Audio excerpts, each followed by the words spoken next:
Hello friends, welcome to Veilraj and Crime Diaries. கேரளால இருக்க ஆலப்புழா டிஸ்ட்ரிக்ட்ல கரியில குளங்கராங்கிற மாதிரி ஒரு சின்ன அழகான ஊர் இருக்கு.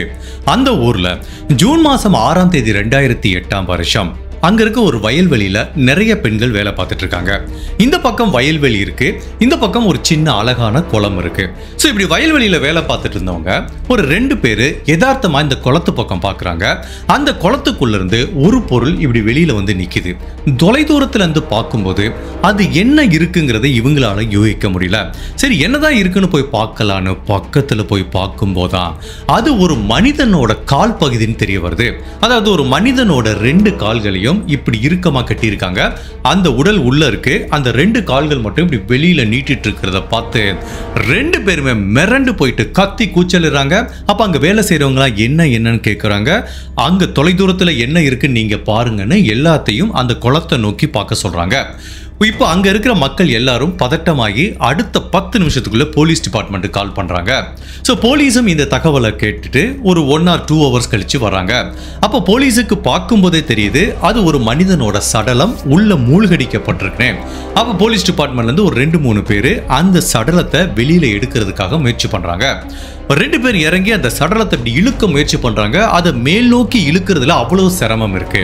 அது என்ன காரணம் அப்படின்னா இந்த சடலம் தண்ணிக்குள்ள மூழ்கி இருக்கணுங்கிறதுக்காக இந்த நபரோட உடம்புல யாரோ ஒரு நல்ல ஸ்ட்ராங்கான வெயிட் அதிகமா இருக்கிற கல்லை கட்டி அந்த குளத்துக்குள்ள தூக்கி போட்டிருக்காங்க.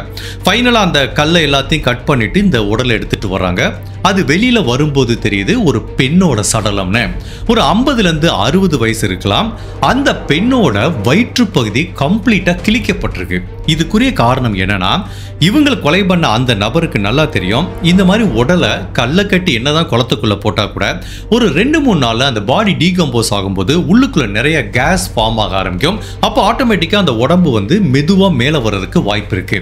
அதை அவாய்ட் பண்றதுக்காண்டி தான் இந்த பெண்ணை கொலை பண்ணி முடிச்சதுக்கு அப்புறம் அந்த பெண்ணோட வயிற்று பகுதியை கட் பண்ணி கல்லை கட்டி அந்த பெண்ணோட கைகள் கால்களை அந்த பெண்கள் கடைசியா உடுத்திருந்த சேலையாலேயே கட்டி இந்த மாதிரி குளத்துக்குள்ள தூக்கி போட்டு போயிருக்காங்கிறது தெரிய வருது. சோ போலீஸ் இந்த கிரைம் சீனை ஃபுல்லா செக் பண்ணி பார்க்கறாங்க. பட் அன்பார்ச்சுனேட்டா எந்த ஒரு எவிடன்ஸும் கிடைக்கல.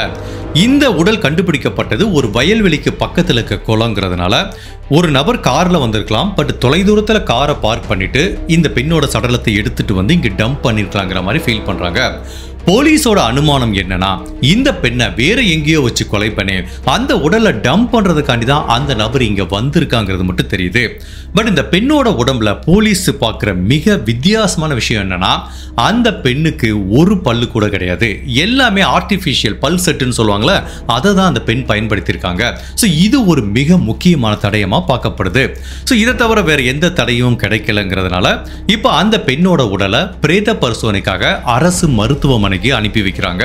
அந்த பெண்ணோட உடல் கண்டுபிடிக்கப்பட்ட அந்த நேச்சரை பார்க்கும்போது இவங்க கண்டிப்பா கொலை தான் செய்யப்பட்டிருக்காங்க. அதுல எந்த விதமான மாற்று கருத்தும் இல்லைங்கிறது தெரியுது. இப்போ இந்த குளத்துக்கு பக்கத்துல எந்த எவிடன்ஸும் கண்டுபிடிக்க முடியல. பட் அந்த குளத்துல இருந்து சில அடி தொலைவில் ஒரு சின்ன புதருமா இருக்கு. அந்த புதருக்கு பக்கத்துல ஒரு பாம்பு புத்து இருக்கிறத பாக்குறாங்க.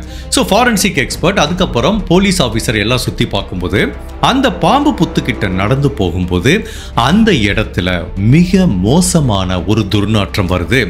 எதுல இருந்து இந்த மோசமான துர்நாற்றம் வருதுங்கிறத தெரிஞ்சுக்கிறதுக்காக அந்த பாம்பு புத்துக்கு பின்னாடி போய் பார்த்தாங்கல்ல அங்க ஒரு பூனை இறந்து கிடக்கு. அதோட உடலும் ஆல்மோஸ்ட் டீகம்போஸ் ஆன மாதிரி தெரியுது. பட் அந்த பூனையோட உடலை இந்த டிடெக்டிவ் பார்க்குறாங்க. அந்த போலீஸ் ஆஃபீஸருக்கு என்ன தெரியுதுன்னா அந்த பூனையோட வாயிலிருந்து நிறைய நுரைத்தல் இருக்கு. தட் மீன்ஸ் அந்த பூனையை ஒன்று ஏதாவது பாம்பு கடிச்சிருக்கலாம், அப்படி இல்லைன்னா அந்த பூனைக்கு யாரோ விஷம் வச்சு கொலை பண்ணியிருக்கலாம். இதுதான் 2 ஆப்ஷன். இப்போ அந்த போலீஸ் அதிகாரிக்கு என்ன தோணுதுன்னா பக்கத்திலேயே ஒரு பெண்ணை கொலை பண்ணியிருக்காங்க. அந்த பெண்ணோட வயிற்று பகுதியை கிழிச்சிருக்காங்க. மேபி அந்த பெண்ணோட கொலைக்கும் இங்க பாம்பு புத்துக்கு பக்கத்துல செத்து கிடக்கிற பூனையோட கொலைக்கும் ஏதாவது தொடர்பு இருக்குமா அப்படிங்கிற மாதிரி ஒரு ஆங்கிள் திங்க் பண்ணி நம்ம ஒன்று பண்ணுவோம், ஏதுக்கும் இந்த பூனையையும் அரசு மருத்துவமனைக்கு அனுப்பி வைக்கலான்னு அந்த பெண்ணோட சடலத்தை எந்த அரசு மருத்துவமனைக்கு அனுப்பி வச்சாங்களோ அதே அரசு மருத்துவமனைக்கு இந்த பூனையோட சடலத்தையும் அனுப்பி வைக்கிறாங்க.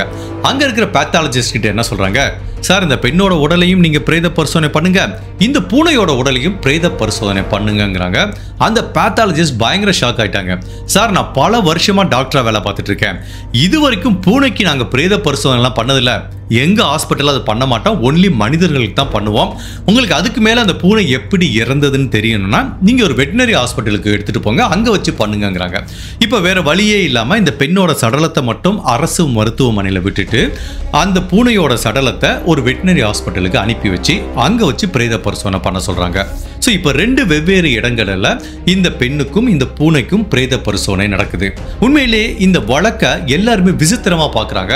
அதுவும் அந்த வழக்கை ஹேண்டில் பண்ணிட்டு இருக்க போலீஸ் ஆஃபீஸரை ஏளனமா பார்க்குறாங்க.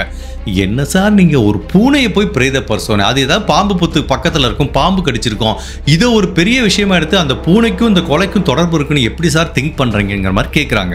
அப்போ அவர் சொல்றாரு, என்னோட உள்ளுணர்வு என்ன சொல்லுதுன்னா கண்டிப்பா இந்த பெண்ணோட கொலைக்கும் இந்த பூனையோட மரணத்துக்கும் ஒரு தொடர்பு இருக்கு. சரி கொஞ்சம் வெயிட் பண்ணி பார்ப்போம், 2 பிரேத பரிசோதனை அறிக்கையும் வரட்டும், அப்ப நம்மளுக்கு தெரிஞ்சு போயிருமேனே. இப்ப போலீஸ் அதிகாரிகள் அந்த 2 பிரேத பரிசோதனை அறிக்கைக்காக வெயிட் பண்றாங்க. இந்த டயத்துல கொலை செய்யப்பட்ட இந்த பெண் யாருங்கிறது ஃபர்ஸ்ட் தெரியணும். தெரிஞ்சாதான் அந்த பெண்ணை யாரு கொலை பண்ணிருப்பாங்கிறத போலீஸால யூகிக்க முடியும்.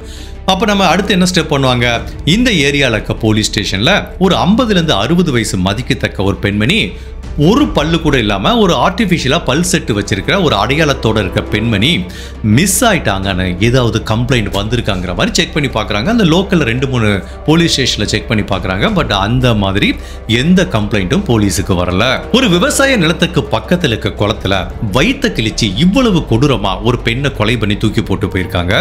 அந்த பெண்ணோட மரணத்துக்கும் பக்கத்துல அந்த பாம்பு புத்துக்குள்ள கண்டுபிடிக்கப்பட்ட பூனையோட மரணத்துக்கும் ஏதாவது தொடர்பு இருக்கா? அப்படி இருந்தா ஒரு மனிதனோட மரணத்துக்கும் ஒரு பூனையோட மரணத்துக்கும் எப்படி தொடர்பு இருக்குங்கிற பலவித குழப்பங்களும் திருப்பங்களும் நிறைஞ்ச கேரளால நடந்த ஒரு வித்தியாசமான ட்ரூ கிரைம் கேஸ் தான் இன்னைக்கு நம்ம அந்த வீடியோல பார்க்க போறோம். இந்த பெண்ணை கொலை பண்ணது யாரு, அந்த பூனையை கொலை பண்ணது யாருங்கிறது நம்ம தெரிஞ்சுக்கிறதுக்கு முன்னாடி உங்ககிட்ட 2 செகண்ட்ஸ் எனக்காக ஸ்பெண்ட் பண்ணி என்னோட வீடியோஸ் உங்களுக்கு பிடிச்சிருந்துச்சுன்னா லைக் பண்ணிட்டு கமெண்ட் பண்ணுங்க. இன் கேஸ் என்னோட சேனலை இது வரைக்கும் நீங்க சப்ஸ்கிரைப் பண்ணாம பார்த்தீங்கன்னா மறக்காம சப்ஸ்கிரைப் பண்ணி என்ன சப்போர்ட் பண்ணுங்க. ஸோ வழக்கம் போல கடைசி ஒரு 4-5 வீடியோக்கு எப்படி எனக்காக பாஸ் பண்ணிட்டு லைக் பண்ணிட்டு இந்த வீடியோ கண்டினியூ பண்றீங்களோ அதே மாதிரி இந்த இடத்துல ஒரு சின்ன பாஸ் கொடுத்துட்டு இந்த வீடியோவை கண்டினியூ பண்ணுங்க. மறக்காம லைக் பண்ணுங்க. கண்டிப்பா உங்களை சீட்டு எட்ஜில் உட்கார அளவுக்கு ஒரு வித்தியாசமான ட்ரூ கிரைம் கேஸை தான் இன்னைக்கு நம்ம இந்த வீடியோல பார்க்க போறோம். இப்ப சில நாள் கழிச்சு அந்த கொலை செய்யப்பட்ட பெண்ணோட பிரேத பரிசோதனை அறிக்கை வருது. அதுக்கப்புறம் அந்த பூனையோட பிரேத பரிசோதனை அறிக்கை வருது. ஃபர்ஸ்ட் அந்த பெண்ணோட பிரேத பரிசோதனை அறிக்கையில் என்ன தெரியுதுன்னா, அந்த பெண்ணு கடைசியா நல்ல சாப்பாடு சாப்பிட்டுருக்காங்க. பட் அந்த சாப்பாடு செரிமானம் ஆகுறதுக்கு முன்னாடியே அவங்களோட மரணம் நிகழ்ந்திருக்கு. அவங்களோட மரணம் எப்படி நிகழ்ந்திருக்குன்னா, அவங்களுக்கு யாரோ விஷத்தை கொடுத்துருக்காங்க. அந்த விஷம் உள்ள போனதுக்கு அப்புறம் அவங்களோட உடல் உறுப்புகள் ஒன்னொன்னா செயலிழக்க ஆரம்பிச்சுதான் அவங்களோட மரணம் நிகழ்ந்திருக்கு. ஸோ அவங்க வயித்தை எப்போ அந்த கொலைகாரன் கிழிச்சிருக்கானா அவங்க மரணம் நிகழ்ந்ததுக்கு அப்புறம் தான் கிழிச்சிருக்காங்கிற பல முக்கியமான விஷயங்களை கண்டுபிடிக்கிறாங்க. ஸோ இது பக்காவா பிளான் பண்ணி செய்யப்பட்ட ஒரு கொலை. அதே டயத்தில் இந்த உடலுக்கு பக்கத்தில் கண்டுபிடிக்கப்பட்ட அந்த பூனையோட உடலை பிரேத பரிசோதனை பண்ணி பார்க்கும்போது பலவிதமான அதிர்ச்சியான தகவல்கள் வெளியில வருது. ஸோ இந்த பெண்மணி கடைசியில் என்ன மாதிரி சாப்பாடு சாப்பிட்ருக்காங்களோ அதே மாதிரி உணவுப் பொருட்களை தான் இந்த பூனையும் சாப்பிட்டதுக்குரிய தடயம் கிடைக்குது. அதை எல்லாத்தையும் தாண்டி என்ன மாதிரி ஒரு விஷம் மருந்தை வச்சு இந்த பெண் கொலை செய்யப்பட்டாங்களோ கிட்டத்தட்ட அதே விஷம் மருந்தை வச்சு தான் இந்த பூனையும் கொலை செய்யப்பட்டிருக்கு அப்படிங்கிறத பிரேத பரிசோதனை அறிக்கை உறுதிப்படுத்துது. ஸோ அப்போ ஏற்கனவே அந்த போலீஸ் ஆஃபீஸர் சந்தேகப்பட்ட மாதிரி இவங்க 2 பேரோட மரணத்துக்கும் ஒரு தொடர்பு இருக்கு. ஸோ இந்த பெண்ணை யார் கொலை பண்ணானோ அவன் தான் அதே விஷத்தை இந்த பூனைக்கும் கொடுத்துருக்கான். இந்த பெண் கடைசியில் என்ன சாப்பிட்டாங்களோ அதே சாப்பாடு தான் அவங்க பூனை சாப்பிட்டுருக்கு. இப்போ இந்த பெண் வேணா யாருன்னு தெரியாம இருக்கலாம். பட் இந்த பூனைக்கு சொந்தக்காரர் யாரு அப்படின்னு இப்படி வேற மாதிரி விசாரிச்சு பார்த்தா அந்த கொலைகாரனை தன்னால நெருங்க முடியுங்கிற மாதிரி தான் போலீஸ் திங்க் பண்றாங்க. இப்ப போலீஸ் ஆபீசர் அந்த பூனையை வச்சு விசாரணை பண்ணலான்னு ஒரு முயற்சி பண்ணிட்டு இருக்கும்போது திடீர்னு ஒரு 2 பசங்க வர்றாங்க போலீஸ் ஸ்டேஷனுக்கு. சார் 2-3 நாளா எங்க அம்மா மிஸ் ஆயிட்டாங்கிற மாதிரி ஒரு கம்ப்ளைண்ட் பதிவு பண்றாங்க. அந்த பசங்க என்ன சொல்றாங்கன்னா, இதே ஆலப்புழா டிஸ்ட்ரிக்ட்ல கருவட்டாங்கிற மாதிரி ஒரு ஊர் இருக்கு. அந்த ஊர்ல அந்த பெண்மணி இருந்துட்டு வராங்க. அவங்களுக்கு 55 வயசாகுது. அவங்களோட பேரு பங்கஜக்சிங்கிற மாதிரி சொல்றாங்க. இந்த பெண்மணிக்கு 2 பசங்க இருக்காங்க, ஒரு பெண் குழந்தை இருக்கு. தன்னோட இளைய மகன் கூட தான் கருவட்டாங்கிற ஊர்ல இருந்துட்டு வராங்க. இவங்க தனியா இருக்கிறதுனால இவங்க வாழ்க்கை முறை எப்படி இருக்குன்னா, தன்னோட இளைய மகன் கிட்ட கொஞ்ச நாள் இருப்பாங்க, அதுக்கப்புறம் தன்னோட மூத்த மகன் கூட கொஞ்ச நாள் இருப்பாங்க, அப்புறம் தனக்கு இருக்கிற ஒரே பெண்ணோட அவங்க வீட்டில் போய் கொஞ்ச நாள் இருப்பாங்க. ஸோ இவங்க தன்னோட இளைய மகன் வீட்டில் தான் கருவட்டாங்கிற ஊர்ல இருந்துட்டு வராங்க. அப்போ ஜூன் மாதம் 3ஆம் தேதி தன்னோட சின்ன பையன் வீட்டில இருந்து பெரிய பையன் வசிக்கிற மணப்பள்ளி அப்படிங்கிற ஊருக்கு போறாங்க. ஸோ ஜூன் மாதம் 3ஆம் தேதி சாயங்காலம் அந்த ஊருக்கு போய் சேர்றாங்க. அப்படி மணப்பள்ளிங்கிற ஊருக்கு போனவங்க அங்க தன்னோட பையன் கூட ஒரு நாள் இருக்காங்க. அப்ப அவங்க கிட்ட என்ன சொல்றாங்கன்னா, அங்கிருந்து தன்னோட பொண்ணு வசிக்கிற இன்னொரு ஊர் இருக்கு, அந்த ஊருக்கு நான் போய் தன்னோட தங்கச்சியை பார்த்துட்டு அந்த பெண் குழந்தைக்கு என்ன தேவையோ அதெல்லாம் பண்ணிட்டு நான் திரும்ப வர்றேன்னு சொல்லிட்டு தன்னோட மூத்த பையன்கிட்ட சொல்லி கிளம்பி போறாங்க. அப்படி கிளம்பி போன இந்த பெண்மணி எங்க போனாங்கன்னு யாருக்குமே தெரியல. இப்ப இளைய மகன் மூத்த மகனுக்கு போன் பண்ணி கேட்கிறாரு. அவர் என்ன சொல்றாரு, நம்ம தங்கச்சி வீட்டுக்கு தான் அம்மா போயிருக்காங்கிறாங்க. பட் அவங்க தங்கச்சி வீட்டுக்கு போன் பண்ணி கேட்டா அம்மா இங்க வரவே இல்லைங்கிறாங்க.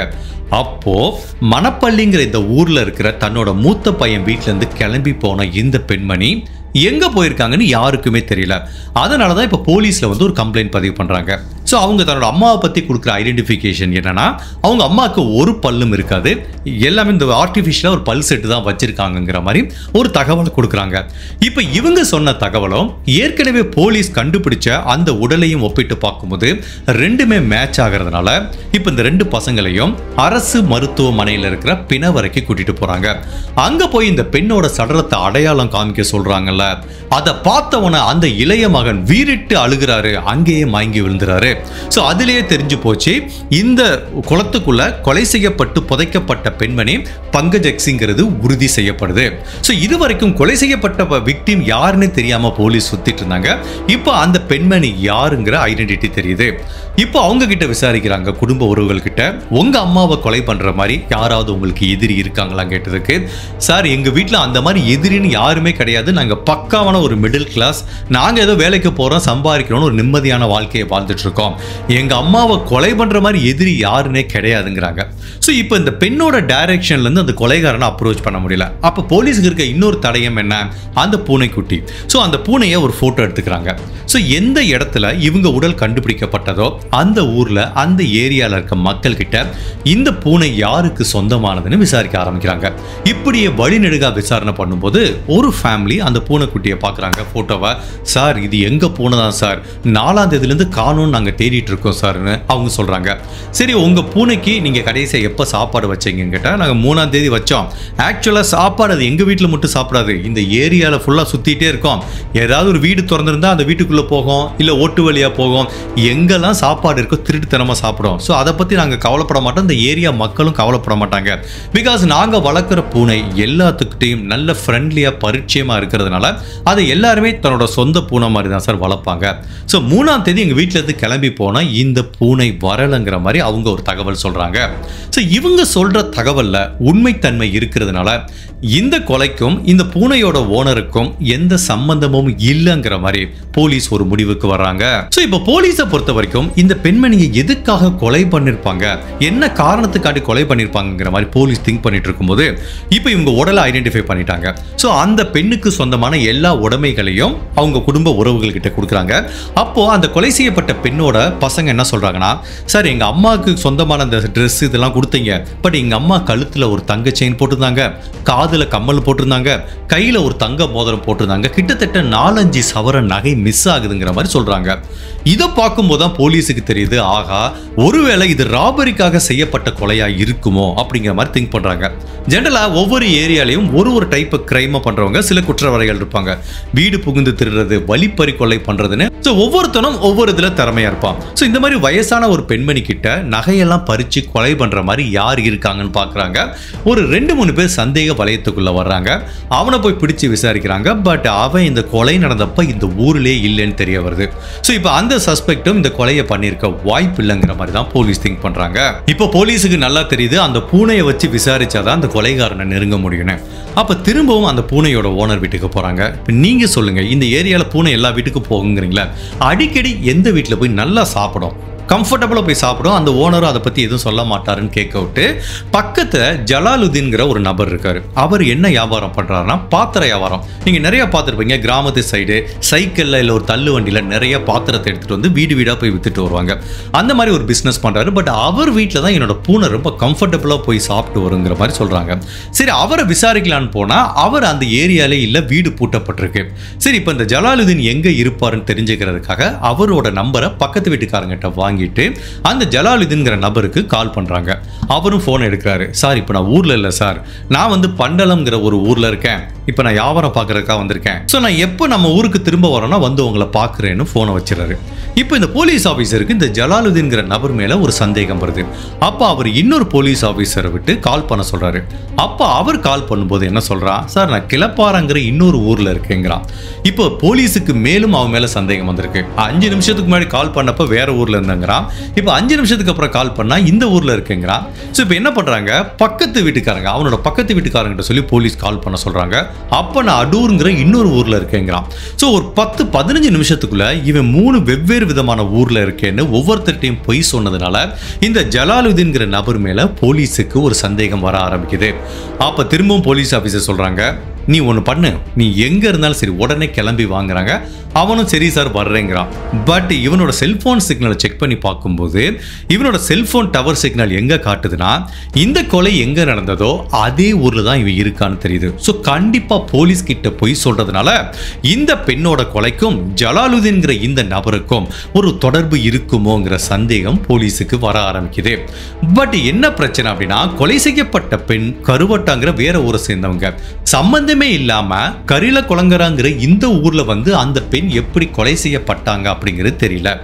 அப்போ இந்த ஜலாலுதீன்கிற நபரை விசாரணைக்கு கூட்டிட்டு வரதுக்கு முன்னாடி இந்த கொலை செய்யப்பட்ட பெண்ணோட குடும்ப உறவுகள் கிட்ட கேட்குறாங்க. ஸோ இந்த கொலை செய்யப்பட்ட பெண்மணி தன்னோட இளைய மகன் கூட கருவட்டாங்கிற அந்த ஊர்ல தான் இருந்துட்டு வந்திருக்காங்க. அப்போ அந்த இளைய மகன் கிட்டையும் மருமகள் கிட்டையும் போலீஸ் இந்த ஜலாலுதீனோட போட்டோவை காமிச்சு கேட்குறாங்க, இவனை உங்களுக்கு தெரியுமான்னு கேட்குறாங்க. அப்போ அந்த பொண்ணு சொல்லுது, நல்லாவே தெரியும் சார், இவன் பாத்திர வியாபாரம் பார்க்குறவன், அடிக்கடி எங்கள் வீட்டுக்கு வந்துட்டு போவான், அதுவும் எங்கள் மாமியார் கூட நல்லா பேசுவான், 2 பேரும் ஃப்ரெண்டாக உட்காந்து பல மணி நேரம் கதை பேசுவாங்க, ஏன் அவன் போனதுக்கப்புறம் 2 பேரும் ஃபோனில் கூட பேசினதை நான் கேட்டிருக்கேங்கிற மாதிரி ஒரு தகவலை சொல்கிறாங்க. அப்போ போலீஸுக்கு புரிஞ்சு போச்சு, கொலை செய்யப்பட்ட இந்த பெண்மணிக்கும் தான் சந்தேகப்படுற ஜலாலுதீன்கிற அந்த நபருக்கும் ஒரு தொடர்பு இருக்குன்னு. பட் போலீஸ் இந்த தகவலை எதுவுமே தெரிஞ்ச மாதிரி காட்டிக்காம அவனை விசாரணை கூட்டிட்டு வராங்க. அப்ப கேக்குறாங்க, இங்க பாருப்ப அந்த ஊர்ல ஒரு பெண் கொலை செய்யப்பட்டிருக்காங்க, உனக்கு அந்த பெண் யாருன்னு தெரியுமான்னு கேக்குறாங்க. இல்ல சார், நான் அடிக்கடி வேலை விஷயமா வெளியில போயிருவேன், எனக்கு அந்த பெண் யாருன்னு தெரியாதுங்கிறாங்க. அப்படியா, பங்கரட்சிங்கிற ஒரு பெண்ணை உனக்கு தெரியுமான்னு கேக்குறாங்க. அந்த பேரை சொன்னவனை இவனோட முகத்துல கொஞ்சம் மாற்றம் தெரியுது. பட் இருந்தாலும் சமாளிச்சுட்டு, சார் நீங்க சொல்ற அந்த பெண் யாருன்னே தெரியாது சார், அவங்க எந்த ஊருன்னு கூட எனக்கு தெரியாது, நான் உண்டு என் வேலை உண்டு தான் இருப்பேங்கிற மாதிரி இவன் சொல்றான். அப்படியா அப்படின்னு சொல்லிட்டு அவனை உட்கார வச்சுட்டு இந்த கொலை செய்யப்பட்ட பெண்மணியோட இளைய மகனையும் மருமகளையும் வர சொல்றாங்க. அவங்க 2 பேர்த்தையும் இவன் நேருக்கு நேராக பார்த்தவன பயங்கர ஷாக் ஆயிட்டான். அப்பவே அவனுக்கு தெரிஞ்சு போச்சு, நம்ம மாட்டிக்கிட்டோம். நீ என்ன சொன்ன, அந்த பெண்ணை தெரியாதுன்னு சொன்னேல, இவங்க வீட்டுக்கு பாத்திர வியாபாரம் பண்றதுக்காக நீ பல முறை போயிருக்க, கொலை செய்யப்பட்ட அந்த பெண்ணோட நல்ல தொடர்புல இருந்திருக்க, 2 பேரும் மணிக்கணக்கா போன் பேசியிருக்கீங்க. ஸோ அதனால அந்த பெண்ணை உனக்கு கண்டிப்பா நல்லா தெரிஞ்சிருந்தும் கூட ஏன் தெரியலங்கிற மாதிரி என்கிட்ட பொய் சொன்ன அப்படிங்கிற மாதிரி கேட்குறாங்க. அதுக்கு ஜலாலுதீன்கிற இந்த நபர்கிட்ட இருந்து வெறும் மௌனம் மட்டும்தான் பதிலாக வருது. இப்போ அடுத்து போலீஸ் சந்தேகத்தின் அடிப்படையில் இந்த ஜலாலுதீன்கிற நபரோட வீடை ஃபுல்லாக போய் சோதனை பண்ணும்போது அந்த வீட்டுக்குள்ள ஒரு செயினை கண்டுபிடிக்கிறாங்க. அந்த செயின் கொலை செய்யப்பட்ட இந்த பெண்மணிக்கு சொந்தமான செயின் தெரியுது. அதே மாதிரி அந்த பெண்மணியோட கம்மலையும் கண்டுபிடிக்கிறாங்க. பட் இந்த மோதிரத்தை எங்கன்னு கேட்டால் அதை ஒரு கடையில் அடகு வச்சிருக்கா, அதையும் போய் போலீஸ் கைப்பற்ற. இப்ப கொலை செய்யப்பட்ட அந்த பெண்கிட்ட இருந்து அபகரிக்கப்பட்ட அவ்வளவு ஆபரண நகைகளும் இவனோட கண்ட்ரோல்ல இருக்கிறதுனால சோ இவன் தான் அந்த பெண்ணை கொலை பண்ணிருக்கிறதுக்கு நிறையவே வாய்ப்பு இருக்கு. சோ இப்ப இவனை சுத்தி நிறைய தடயங்கள் இருக்கிறதுனால இதுக்கு மேல தான் தப்பிக்க முடியாதுன்னு உண்மையிலேயே அந்த பங்கரட்சிங்கிற பெண்ணுக்கு என்ன நிகழ்ந்ததுங்கிறத இந்த ஜலாலுதீன்கிற நபர் ஒன்னா சொல்ல ஆரம்பிக்கிறாரு. இந்த ஜலாலுதீன்கிறவன் என்ன பண்றான், ஊரா போய் பாத்திரம் வியாபாரம் பார்க்கிறவன். அப்படிதான் அவன் கருவட்டாங்கிற ஊருக்கு போகும்போது தான் இந்த பங்கரக்ஷிங்கிற பெண்ணோட அவனுக்கு நல்ல பழக்கம் ஏற்பட்டிருக்கு. பட் ரெண்டு பேத்துக்கும் வயசு வித்தியாசம் அதிகமாக இருக்கு. இவனுக்கு 40 வயசாகுது, இந்த பெண்மணிக்கு 55 வயசாகுது. பட் அப்படி இருந்தால் கூட இந்த பாத்திரம் விற்க போகிற இடத்துல ரெண்டு பேரும் நல்ல நண்பர்களாக பழக ஆரம்பிக்கிறாங்க. ரெண்டு பேரும் ஒருத்தருக்கு ஒருத்தர் ஃபோன் நம்பரை பரிமாறிக்கிட்டு பல நாள் பல இரவுகள் பல மணி நேரம் பேச ஆரம்பிக்கிறாங்க. அப்போ ஒரு நாள் இந்த பாத்திரம் வியாபாரம் பார்க்க போகிறப்போ அந்த பெண்கிட்ட இவன் என்ன சொல்லியிருக்கான், நான் இப்போ கடுமையான பணச்சிக்கல்ல இருக்கேன், எனக்கு அவசரமாக கொஞ்சம் பணம் வேணும், உன்னோட நகையை எனக்கு கொடுக்க முடியுமா, அதை நான் அடகு வச்சு பணத்தை வாங்கிட்டு கிட்டத்தட்ட ஒரு 2-3 மந்த்ஸில் நான் அதை திரும்ப மீட்டெடுத்து உங்ககிட்ட கொடுத்துட்றேங்கிற மாதிரி இவன் ப்ராமிஸ் பண்ணியிருக்கான். அந்த பெண்மணியும் சரி நம்ம கூட நல்லா ஃப்ரெண்டாக பழகுறானே, அவனுக்கு ஒரு உதவி செய்வோன்னு அவங்களோட தங்க நகைகளை கலட்டி கொடுத்துருக்காங்க. இவனும் அதை வச்சு அடகு வச்சு பணம் வாங்கி எல்லாத்தையும் பூதாரித்தனமாக செலவழிச்சிடறான். அப்போது அந்த பங்கஜக்ஷிங்கிற பெண் தொடர்ந்து இவங்கிட்ட ப்ரெஷர் கொடுக்க ஆரம்பிக்கிறாங்க. ஏய் நீ என்னாச்சு, 2-3 மாதம் ஆச்சு, என் நகையை திரும்ப குடுங்கிற மாதிரி அளவுக்கு அதிகமான ப்ரெஷர் கொடுக்க ஆரம்பிக்கிட்டு இவனுக்கு ரொம்ப கோபம் வருது. அந்த நகையும் திரும்ப கொடுக்க முடியாது. ஸோ இந்த பெண்ணை கொலை பண்ணுறதை தவிர வேற வழியே இல்லைங்கிற மாதிரி முடிவுக்கு வர்றான். பிகாஸ் இந்த பெண்மணி இவங்கிட்ட நகையை கலட்டி கொடுத்தாங்க அப்படிங்கிற தகவல் யாருக்குமே தெரியாது, அவங்க பசங்களுக்கும் தெரியாது, மருமகளுக்கும் தெரியாது. ஸோ இந்த பெண்மணியை கொலை பண்ணிட்டா மேபி அந்த பெர்ஸ்பெக்டிவ்ல யாருமே திங்க் பண்ண மாட்டாங்க, நம்ம அந்த நகையை திரும்ப மீட்டெடுத்து கொடுக்க வேண்டியது இல்லைங்கிறதுனால இந்த பெண்மணியை கொலை பண்றதுக்கு சரியான சந்தர்ப்பத்துக்காக வெயிட் பண்ணிட்டு இருந்திருக்கான். அப்பதான் ஜூன் மாதம் 3ஆம் தேதி 2008ஆம் வருஷம் இந்த பெண்மணி கருவட்டாங்கிற ஊர்ல இருந்து மணப்பள்ளிங்கிற தன்னோட மூத்த பையனோட வீட்டுக்கு வந்திருக்காங்க. அங்க இருக்கும்போது தான் இவன் கால் பண்ணியிருக்கான். என்ன சொல்லியிருக்கான், நான் அந்த நகையை மீட்டெடுத்துட்டேன், நீ என்னோட ஊருக்கு வா, அந்த நகையை தர்றேன், நம்ம கொஞ்சம் ஜாலியாக ரிலாக்ஸாக டைம் ஸ்பெண்ட் பண்ணலாம்னு சொல்லி இவங்கள வர சொல்லியிருக்கான். ஸோ இவங்க சொந்த ஊருக்கு வந்திருக்காங்க. ரெண்டு பேரும் சினிமாவுக்கு போயிருக்காங்க. அதுக்கப்புறம் பஸ்ஸில் ஏறி தன்னோட வீட்டுக்கு கூட்டிகிட்டு வந்திருக்கான். உனக்கு நான் நல்லா சமைச்சு தர்றேன்னு சொல்லி இவங்களுக்கு நிறைய சாப்பாடு போட்டிருக்கான். ஸோ அவங்களும் இவன் வீட்டில் வந்து சாப்பிட்றாங்க. அப்போது அந்த 55 வயசு பெண்மணி கிட்ட இவன் தவறாக நடக்க முயற்சி பண்ணுறான். அந்த பெண்மணி கடுமையான எதிர்ப்பு தெரிவிக்கிறாங்க.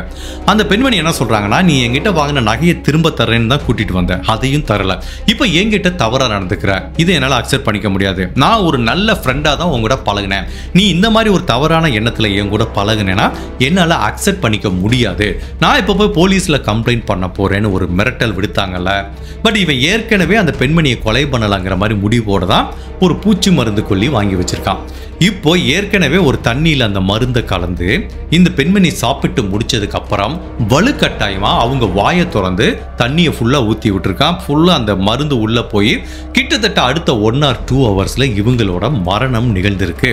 அதுக்கப்புறம் இவங்க உடலை என்ன பண்ணுறதுன்னு தெரியாமல் சரி நைட்டு ஒரு 2 மணி 3 மணி வரைக்கும் வெயிட் பண்ணி அவங்க வீட்டுக்கு பக்கத்துலேயே ஒரு குளம் இருக்கு, அந்த குளத்துக்குள்ளே இந்த உடலை தூக்கி போடலான்னு சொல்லிட்டு எடுத்துகிட்டு போகிறான்.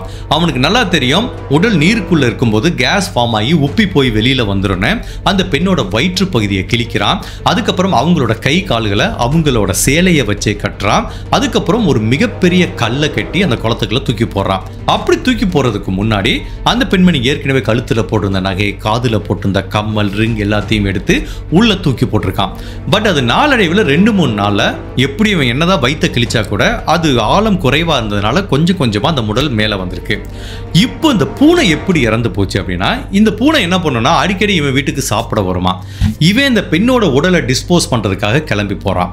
அப்போ கடைசியில் இந்த பெண்மணி சாப்பிட்டுட்டு மிச்சம் கொஞ்சம் சாதம் வச்சிருக்காங்க, அந்த சாதத்தை குடிச்சிருக்கு.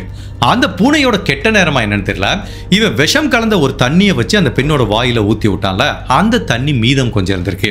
அப்போ அந்த பூனைக்கு தாகம் அதிகமா இருந்ததுனால அந்த தண்ணியை குடிச்சிருக்கு. அதுக்கப்புறம் அந்த பூனை வீட்டை விட்டு வெளியில வருது. பட் விஷம் உள்ள போய் அந்த பூனையோட இன்டர்னல் ஆர்கன்ஸ் ஒவ்வொன்றா ஷட் பண்ண ஆரம்பிக்குது. ஃபைனலா அந்த வெளியில இருக்கிற பாம்பு புத்துக்கு பக்கத்திலேயே அந்த பூனை மரணம் அடைஞ்சிருது. இப்போ ஃபைனலா ஒரு பெண்மணிக்கு விஷம் கொடுத்து அவங்களை கொலை பண்ணது, எவிடன்ஸை டிஸ்ட்ராய் பண்ணது, அவங்க விருப்பம் இல்லாம அவங்க கிட்ட தவறா நடக்க முயற்சி பண்ணதுன்னு பல வழக்குகள் இந்த ஜலாலுதீன்கிற நபர் மேல பதியப்பட்டு அந்த வழக்கோட விசாரணை கேரளா நீதிமன்றத்துக்கு போகுது. அவன் பூனைக்கு கொலை பண்ணாம பார்த்தீங்களா, அந்த பூனையை கொலை பண்ணதுக்கும் ஒரு வழக்கு அவன் மேல பதியப்படுது. ஸோ இந்த எல்லா வழக்குலையும் இந்த ஜலாலுதீன் குற்றவாளிங்கிற மாதிரி உறுதி செய்யப்பட்டு கேரளா நீதிமன்றத்தில் அவனுக்கு ஆயுள் தண்டனை கொடுக்குறாங்க. இந்த கேஸை பத்தி நான் என்ன ஃபீல் பண்றேன் அப்படின்னா, நான் நிறைய கேஸ்ல சொல்லியிருக்கேன், கிரைம் சீன்ல நிறைய தடயங்கள் நம்ம கண்ணுக்கு தெரியாம ஒளிஞ்சிட்டு இருக்கோம். பட் அந்த மாதிரி தடயங்களை யார் கரெக்டா தேடி பிடிச்சு ஐடென்டிஃபை பண்ணி அதை யூஸ் பண்றாங்களோ அந்த மாதிரி டிடெக்டிவால தான் ஒரு கிரைமை சக்சஸ்ஃபுல்லா சால்வ் பண்ண முடியும். எல்லா தடயங்களும் தடயங்களும் நம்ம கண்ணுக்கு விசிபிளா இருக்காது. எல்லா இடத்துலயும் ஒரு ஃபிங்கர் பிரிண்ட் கிடைக்காது, எல்லா இடத்துலயும் DNA கிடைக்காது, எல்லா இடத்துலயும் ஒரு காலடி தடங்களும் எதுவுமே கிடைக்காது. சில தடயங்கள் ஒளிஞ்சிருக்கும், மறைஞ்சிருக்கும். அது வெளிக்கொண்டு வர்றதுல தான் ஒரு டிடெக்டிவோட திறமை இருக்கு. இந்த கேஸ்ல உண்மையிலேயே ஒர்க் பண்ண அந்த போலீஸ் ஆஃபீஸரை நம்ம அப்ரிஷியேட் பண்ணி தான் ஆகணும். பிகாஸ் ஒரு பொதுவெளியில ஒரு பூனை இறந்து கிடக்குதுன்னா அவர் அதை திங்க் பண்றாரு பாருங்க, இந்த பூனையோட மரணத்துக்கும் அந்த பெண்ணோட மரணத்துக்கும் ஏன் தொடர்பு இருக்கக்கூடாது. அவர் திங்க் பண்ண அந்த விஷயத்தினால தான் இந்த கேஸ் சால்வ் ஆயிருக்கு. இப்போ இன் கேஸ் அவர் அதை திங்க் பண்ணலன்னு வச்சுக்கோங்களேன், உண்மையிலேயே இந்த பூனையை வச்சு தான் அவர் இவ்வளவு லீடை பிடிச்சி போயிருக்காரு. இந்த கேஸ் அவங்களால சால்வ் பண்ண முடிஞ்சிருக்குமான்னு சொல்ல முடியாது. பிகாஸ் இது ரெண்டோட மரணத்துக்கும் தொடர்பு இருக்குன்னு அவர் கண்டுபிடிச்சதுனால தான் பூனையை ஒரு போட்டோ எடுத்து அந்த வீட்டில் அந்த பூனை யாருக்கு சொந்தமானதுன்னு விசாரிக்கிறாங்க. அப்போ அந்த பூனை எந்த வீட்டுக்கு போயிட்டு வருங்க விசாரிச்சப்பதான் ஜலாலுதீன்கிற இந்த நபர் சஸ்பெக்டா வராரு.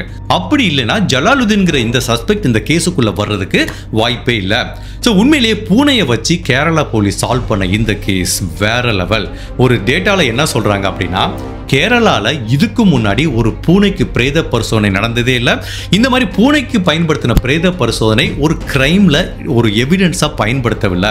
ஸோ இதுதான் இந்த வழக்குல முதல் டைம் பயன்படுத்தப்பட்டதுங்கிற ஒரு தனித்துவமும் இந்த வழக்குக்கு இருக்கு. ஸோ இந்த கேஸ்ல உண்மையிலேயே நல்லா ஒர்க் பண்ணியிருந்தாங்க. அது எல்லாத்தையும் நம்ம அப்ரிஷியேட் பண்ணி ஆகணும். இந்த வழக்குல இருந்து நம்ம எடுத்துக்க வேண்டிய மிக முக்கியமான டேக்அவே என்ன அப்படின்னா, நான் போன கேஸில் தான் போட்டேன், கடன் கொடுக்கறதும் தப்பு, வாங்குறது தப்பு, அதுவும் குடும்ப நெருக்கமான உறவுகள் கிட்டேயோ ஃப்ரெண்டு கிட்டேயோ கடன் கொடுக்கறது அந்த உறவையை சிதைக்கக்கூடிய வல்லமை உடையதுங்கிறத பற்றி நம்ம பேசியிருந்தோம். பட் இந்த வழக்கில் நம்ம என்ன கற்றுக்கிறோன்னா, உறவை மட்டுமல்ல உயிரையே சிதைக்கிற வலிமை இந்த பணத்துக்கு உண்டுங்கிறத நம்ம தெரிஞ்சுக்கலாம். சொந்தக்காரங்க இவ்வளவு க்ளோஸ் ஃப்ரெண்டு கிட்ட கொடுக்கறதுக்கே யோசிக்கிறோம். எவனோ வீட்டுக்கு பாத்திரம் வைக்க வந்திருக்கானே, அவனை நம்பி நம்ம செயினை கழட்டி கொடுத்துருக்கு பாருங்க, என்ன சொல்ல. ஸோ ஸ்ட்ரேஞ்சர் கிட்ட ரொம்ப கவனமா இருக்கணும். அது ஸ்ட்ரேஞ்சர் கிட்ட இந்த மாதிரி பண பரிமாற்றமோ இந்த மாதிரி நகை பரிமாற்றமோ எதுவுமே வச்சுக்காதீங்க. யாரையுமே நம்பி கடன் கொடுக்காதீங்க. அது என்னைக்குமே பேராபத்தில் தான் முடியும். இந்த ஒரு கேஸ் மட்டுமல்ல, நான் கொஞ்ச நாளைக்கு முன்னாடி உங்களுக்கு ஞாபகம் இருக்குமான்னு தெரியல, ஃபாரின்ல ஒரு கேஸ், ஒரு ஃப்ரெண்டு க்ளோஸ் ஃப்ரெண்ட் 2 பேர் இருக்காங்க. ஒரு பொண்ணு அவங்க க்ளோஸ் ஃப்ரெண்டு கிட்ட கடன் வாங்கிடுது. ஒரு ஸ்டேஜில் அந்த கடனை திரும்ப கொடுக்க முடியல. அப்போ அந்த ஃப்ரெண்டை கொலை பண்ணிடுது. இது வந்து ஃபாரின்ல நடந்தது.